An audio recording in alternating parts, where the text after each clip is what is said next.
why. So here's an example of a transaction processing system. So we have here the competitive advantage and examples. For example, we have here the customer loyalty increase. So use the customer interaction system to monitor and track each customer interaction with the company.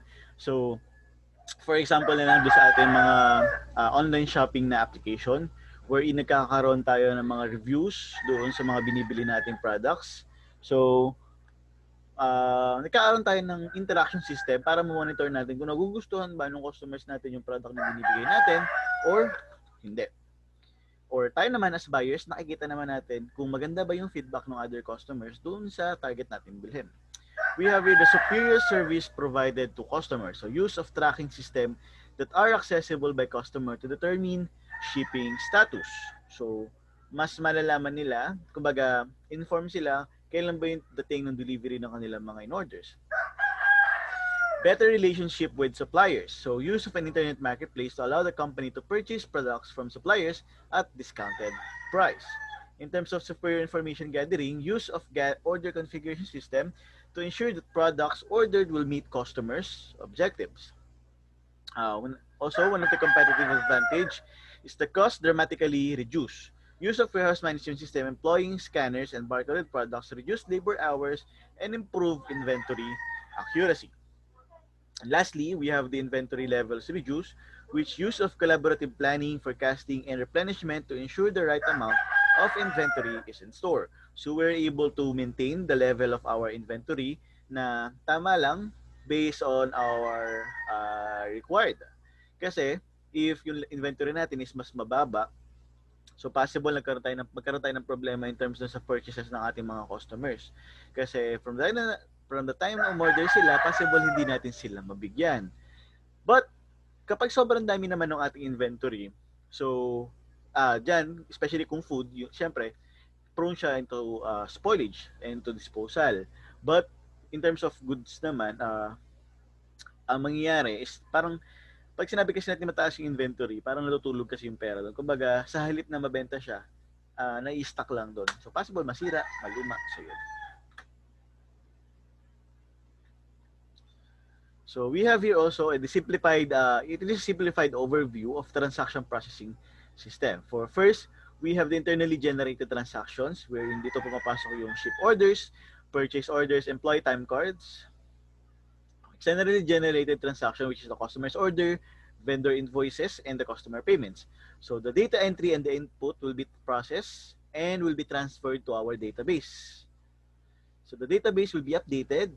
For example, the customer's order, inventory, mababawasan, purchase order, the customer, and our suppliers. And after processing, it will be converted into information through documents and reports. So dito pumapatak yung mga pick lists, checks to vendors, receiving notices, and paychecks. And also the operational reports, which is the finished product inventory status, raw materials, packing materials, and spare parts, and inventory status. So the transaction processing activities, we have here the collection of data, the editing, and the correction. So for example, so we have here the data collection, which is from original data, it will be collected, and it will be, and if kailangan may revision or to edit, so this data will be edited and will be corrected, and will also be transformed to the data collection. But if the data is good, it will be manipulated, it will be stored, and we will produce the document. So those data storage will be generated into TPS reports. So the control and management issues, we have business assumption planning and disaster recovery. So in terms of audit, does the system meet its business requirements? So kailangan natin tingnan natin, yung hinahanap ba natin doon sa TPS natin is nabibigay based doon sa nire-require ng ating business? Are there procedures and controls? Are the procedures and controls properly used? So we always have to provide procedures and controls dun sa TPS natin kasi not all the time kasi pa-process siya ng tama. So we have to provide control procedures also. In terms of order processing system, so ito naman yung nilalaman ng order processing system. We have the order entry, sales configuration, shipment planning, shipment execution, invoicing, the CRM or the customer relationship management, the routing and scheduling, and the scheduling systems. So So we have here a point of sale transaction processing system wherein the scanning of items at the checkout and stand updates a store inventory database and its database of purchases. So for example, we are going to scan using a scanner, we are going to scan a UPC or the unique product code. So madalas yun yung mga serial ng product natin. So we will scan it. So makukuha natin yung data, yung date, quantity, and time. So after natin ma-scan, the point of sale transaction processing system, it will be generate a customer receipt. So mostly ito example nito is for the point of sale o dun sa mga grocery stores, convenience stores, so yun. And then the point of sale transaction system, paano siya magpa-process, ang kailangan niya syempre kunin yung unique product code will be forwarded to item database. So mangyayari, si item database check niya dun sa UPC na binigay ay ano yung price, ano yung description. So dun magge-generate yung ating yun yung gagamitin para matransact natin siya dun sa POS natin. And from the POS, it will be create a customer sheet. So after that, the unique product code quantity will be transferred to inventory database wherein dito ay tinitingnan natin, nababawas yung mga in order ng ating customers. And then, the inventory database will generate a information for our decision support system that will be used for the management reports. While for the purchase database, from the POS, the data at the item, quantity, date, time, and price will be transferred to our purchases database. So dito rin malalaman natin, dito rin makapag-generate tayo ng information for our management reports. Also, from our database, syempre malalaman natin dun sa ating item database, ano yung kailangan pa nating in terms of price, magkakaroon ba tayo ng changes, so yun. So this is the point of sale transaction system or the POS na tinatawag. So what are the additional transaction processing system? We have here the order processing system. So the system that supports order processing is the purchasing and accounting functions. In terms of order purchasing, we have here the order entry, the sales configuration, shipment planning, inventory control, invoicing and billing, customer interaction, routing, and scheduling. So in terms of orders, ito yung mga process na ginagawa natin. In terms of purchasing, andyan yung inventory control, from raw materials to packing materials to spare parts and to the supplies. Also the purchase order processing, the receiving, and the accounts payable. While in terms of accounting, we have here the budget, accounts receivable, payroll, asset management, and the general ledger. So mapapansin nyo, yung example natin kanina, dito nahati yung process ng transaction processing system. The orders processing, the purchasing, and the accounting. Okay? So here's an example also of the order processing system wherein from the customers, the order will be customers order in person or via mail, phone, EDI, or internet. So si customer magbibigay siya ng kanyang order. And then shipment planning, the orders will be transferred to shipment planning. In terms of shipment planning, ang gagawin dito, plan yung shipment, insert out, and when will be the schedule of the delivery. After the shipment planning, we will check natin dito inventory control if the inventory status is enough para dun sa order ng ating customer. So if it's enough, in terms of shipment execution, we will get the stock number or yung unit or yung product na kailangan and the quantity pick. And then the shipment the product will be transferred to customers and the ship orders will be provided in invoice. O papakita dito magkano yung babayaran ni customer. So the invoice will also be transferred to our customers. So here is also a data flow. In terms of data, ano naman yung paano na gumagalaw yung data sa order entry system. We have here the first data, which is the product and the price. Wherein the product numbers, inventory levels, and the product price information will be verified if, based on stock or based on inventory natin, based on inventory levels. Our data too will be the customer payment history. So i-check natin yung credit status ng ating customers. So we have here also the new orders, the back orders, the rejected orders, and the inventory. So we will start again by our customers. So the customers, We will collect our order information. Order information will be transferred to the inventory na kailangan natin using our data one, which is the product price and the information. The orders will be transferred to the authorized credit or in. Check natin kung allowed ba or the customer payment history ba is maganda. And then, if okay, so it will be provided by our new orders.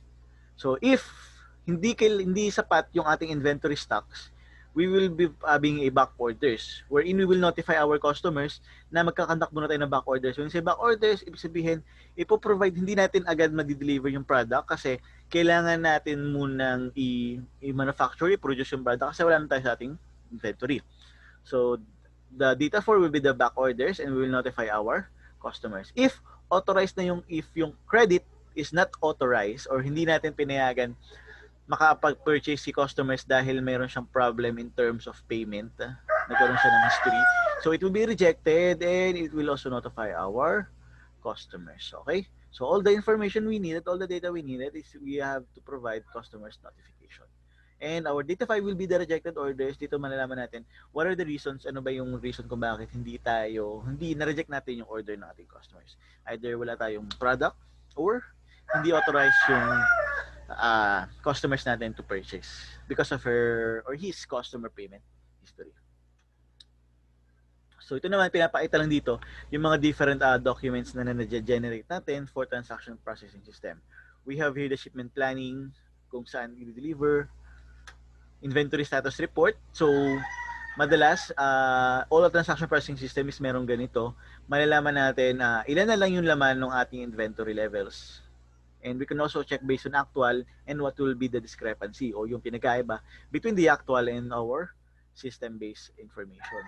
We have here the invoicing na ginagamit natin para naman dun sa customer's invoice na nagre-reflect the value of the current invoice kung magkano yung babayaran ng ating customers. Okay? So we have here the CRM or the Customer Relationship Management System. So the customer, so andyan yung kaya niyang mag-request ng proposal, ano yung kailangan niya, sale, problem idea, yung feedback na meron siya based dun sa product na pinurchase and the other contracts na hinihingi niya. So all that information will transfer to our customer interaction system na kung saan nai-improve natin yung customer relationship natin. Why? Because in terms of market research, if ever na merong request na proposal sa ating customers, dito makukuha ng mga researchers natin ano ba yung pwede pa nating gawin. Ano pa yung, in terms of sales, ano pa yung kailangan nating ibenta, ano yung kailangan nila. In terms of marketing, how we're going to improve our sales with the use of our marketing strategies and our quality control. If there are problem doon sa ating products, feedback, so we can use that information in order to further control our quality. And the product development, same with our other items. So if the customer have proposal for a product or suggestions, so the product development may use that information to develop new product or to innovate new product. So dito mas na-strengthen natin yung customer relationship management natin ng isang business. Okay? In terms of purchasing system, we have this is the last part of our TPS or transaction processing system, wherein the employees or the procurement employees, they purchase order request.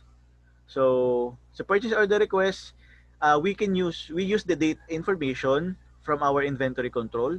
So dito titingnan natin, with the use of our inventory control status, we can identify ano yung mga products pa natin na kailangan bilhin. So the purchase order will be transferred to our supplier. From supplier, the raw materials will be transferred to the business, to the firm, to the employees. So it will be received by our employees, and then it will be transferred to the accounts payable of the firm or yung sa employees na pinagtatrabahuhan. So paano natin malalaman kung magkano yung babayaran through invoice ng supplier? So the invoice of supplier will be transferred to accounts payable ng firm, and then the firm will transfer the check to our suppliers. So these are the purchasing system. So let's end our TPS. We have here the order processing system, pa ba yun?